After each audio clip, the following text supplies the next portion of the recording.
We cannot talk about independence if we have Nigerians who are citizens of this country who are in detention for just because they asked a question that is guaranteed by virtue of the practice of democracy that which we all subscribe to by virtue of our constitution. That is unacceptable. That is not independence for me. I think our democratic journey or independence journey have been one, that have had its high moments and also its low moments.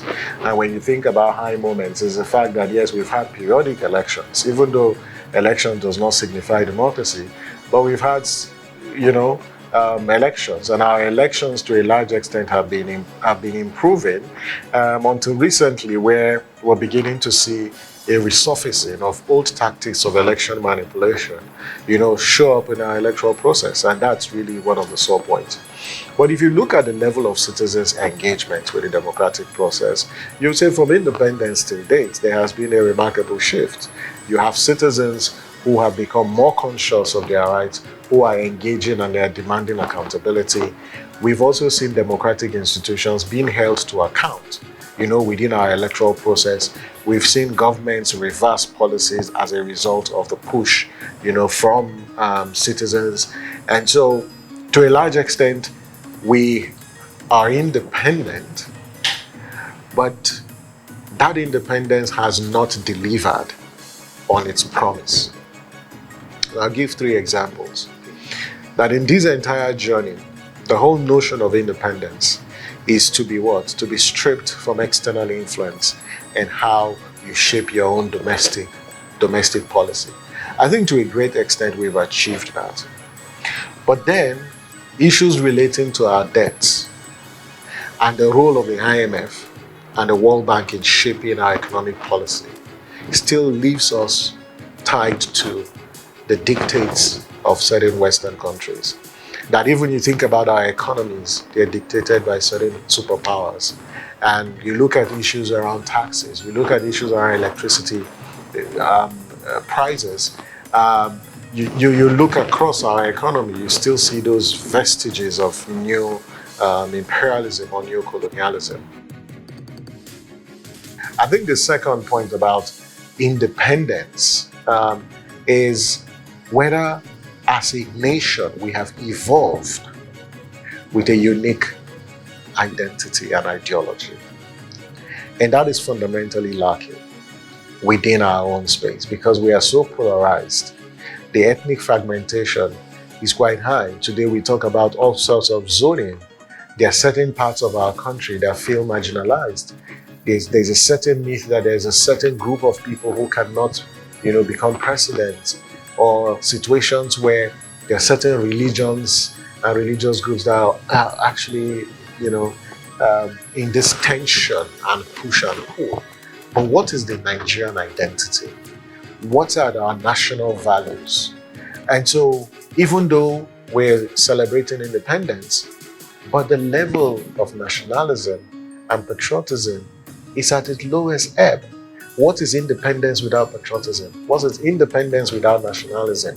And it's nationalism that makes citizens proud of their country. It's nationalism and independence that makes citizens satisfied that they have leaders that take decisions on their behalf because they hold power and trust for them. It's independence and nationalism that shows that when legislators of the National Assembly rise and say they speak for and on behalf of their people, they are actually doing so after consulting with the people. It's independence that makes us feel secure, in our own country.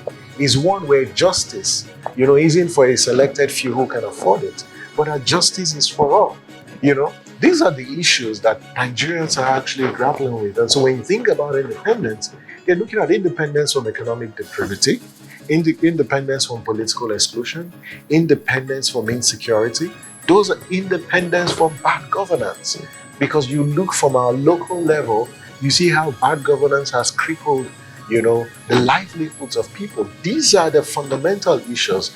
And if independence cannot deliver all of this, that at a point you say, yes, Nigeria, you are able to administer your affairs, on your own without any external leadership, then we have to rethink our model of governance. And I'm glad to see that, yes, whether through local governance and decentralization, or through, a restructuring of the power sharing formula between the federal and the state, or the issue around our constitution that really needs an overhaul to decondense power, that gives everyone a sense of belonging. These are the crux of the discussion. And I hope that this independence gives us time to reflect about what we are as a country and what we mean, to the average Nigerian who is out there on the streets.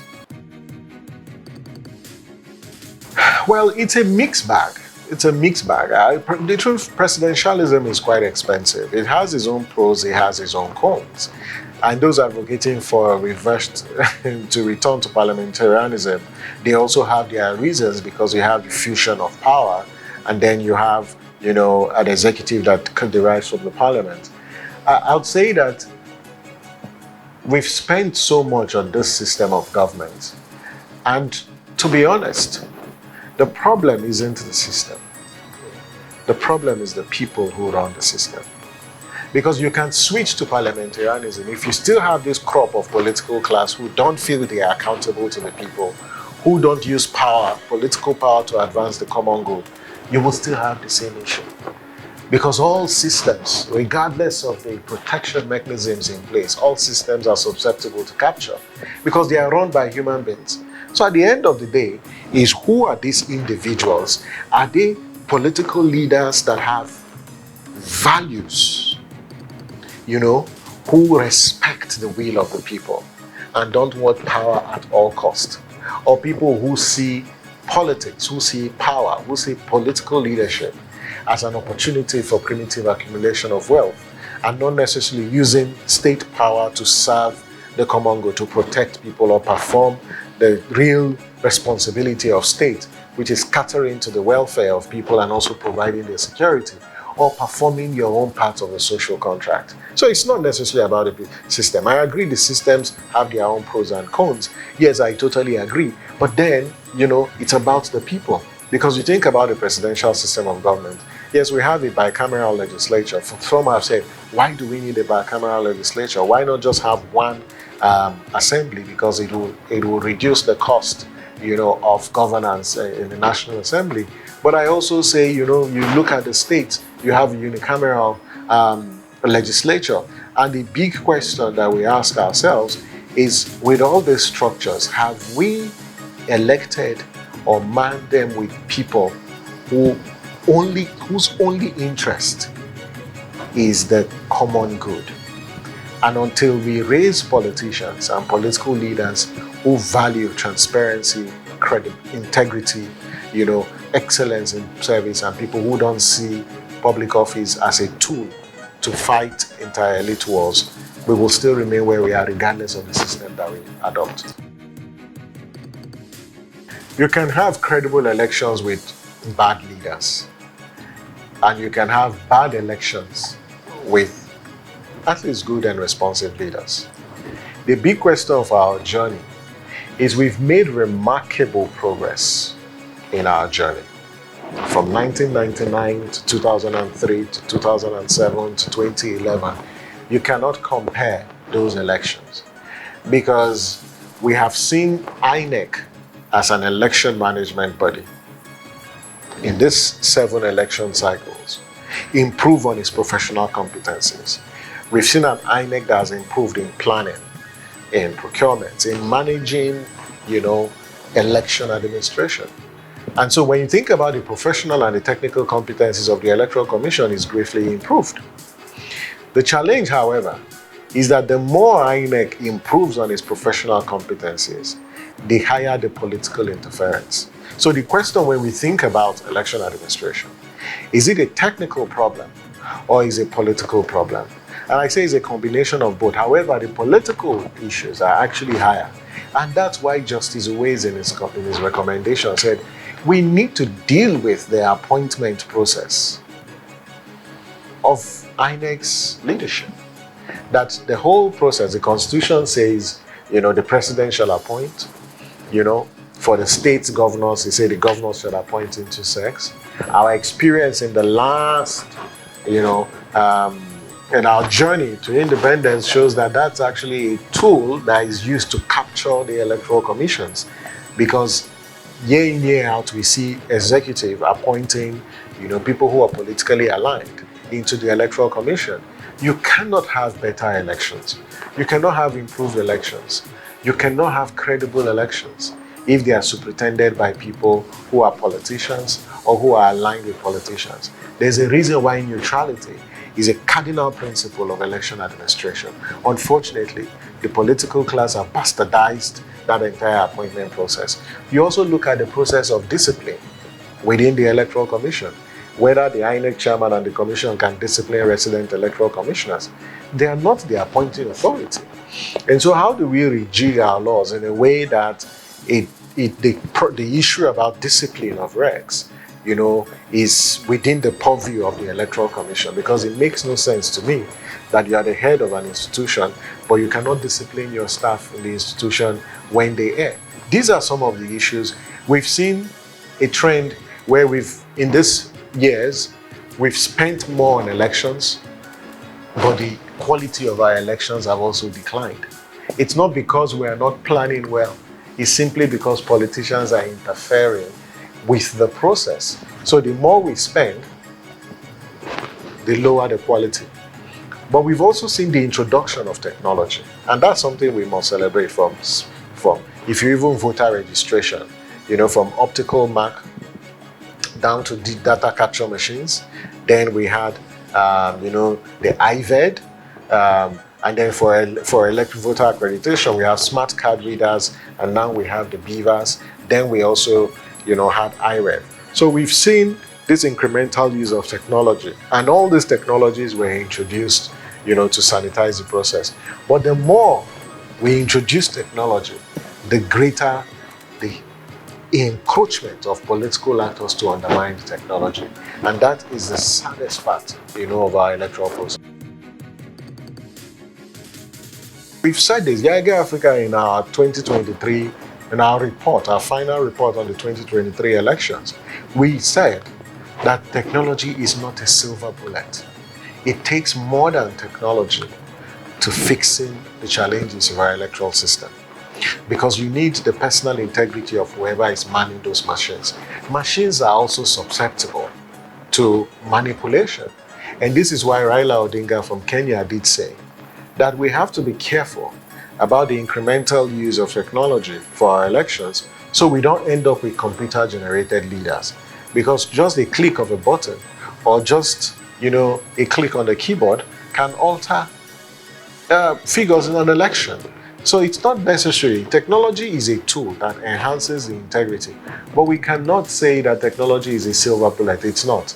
It takes the integrity of those who are manning this. It takes the integrity and the accountability of those who are developing that technology as well. And in this case, the big tech companies. It also takes, the operators of the technology. So it's not just technology. Technology is a tool, but it's not a silver bullet and cannot in any way guarantee, credibility of the electoral process. It can also undermine, public trust and confidence in the electoral process. So if you think about our journey, young people have been very active. They may have not, gotten the results of their engagement, but they've been very active in shaping, the evolution of our democratic process. Whether it's through the campaigns that they run, to getting government to act on a few issues. If you look at, change makers and youth organizations who have done very well with mobilizing young people to go and cast their vote, with the not too young to run. But when you say in terms of leadership, we've also seen some remarkable improvement. We're not where we are. Prior to 2018, there wasn't, the age criteria for running for office was very high. But with the not too young to run, it reduced the age for State House of Assembly from 30 to 25. So the entry level is 25. And after that, 22 young people won elections in 2019. That's unprecedented. Since the return to democracy, we've never had any young person, within that age bracket who was in the State House of Assembly. In the 2023 cycle, in the House of Reps, we had 2 young people who were under 30s, in the National Assembly. The question is, how are they leading? How are they representing? And we've been doing this evaluation with them, and we're quite impressed, with the role that young legislators have played, in this dispensation and the last dispensation. Yes, there are 1 or 2 who fell below expectations, but the majority of these young people, have been performing. Some of them even rose to becoming speaker. The Speaker of Oyo was one of them. Before now, we had the Speaker of Plateau, and now we have a current Speaker of Plateau as well, who's one of the young legislators. So these are, signs. But I would say that with respect to youth turnout for elections, it continues to decline. And that you can attribute to the failure of governance to meet the needs of young people. You can also attribute to the lack of trust within the electoral process. Afrobarometer tells us, yes, 70% of Nigerians clamor for democracy. We love democracy as a system of government. However, 77% of Nigerians have said that this democracy is not delivering because of the failure of leadership. And my call to young people is, if democracy is not delivering, I bet you don't want to try military dictatorship. That no one should actually clamor for military dictatorship, because it's not an option. Forget about what's happening in Niger and other countries. People are still going through hell in those countries. And so don't clamor for military takeovers. And we should be very, very antagonistic of any form of military takeovers. But whilst we're doing that, we as a country must also take into consideration the reasons why people are interrogating, democracy. And so government needs to respond to the yearnings and aspirations of the people. You saw the good governance protest and how the state also responded. There are people who are still in incarceration because they only protested, including children. I think these are some of the issues that government needs to prioritize. And when you say independence, we cannot talk about independence if we have Nigerians who are citizens of this country who are in detention for just because they asked the question that is guaranteed by virtue of the practice of democracy, that which we all subscribe to by virtue of our constitution. That is unacceptable. That is not independence for me. Independence means that freedom and rights are respected, and that citizens have a fundamental right, and the state understands that there's a time for citizens to ask questions, that the state understands that protest is a right that citizens have. And let me make the point that when people attempt to hijack protest to advance other sectional interests, the state should prevail and arrest those people. When people take laws into their hands and commit all sorts of violence and criminality under the guise of protest, the state should arrest and prosecute those people. But for people who are exercising a right to speak out and engage with government, to be unlawfully arrested and detained, I think it's totally unacceptable. There's no basis for celebrating independence, because independence is freedom, and it's freedom from all forms of political oppression.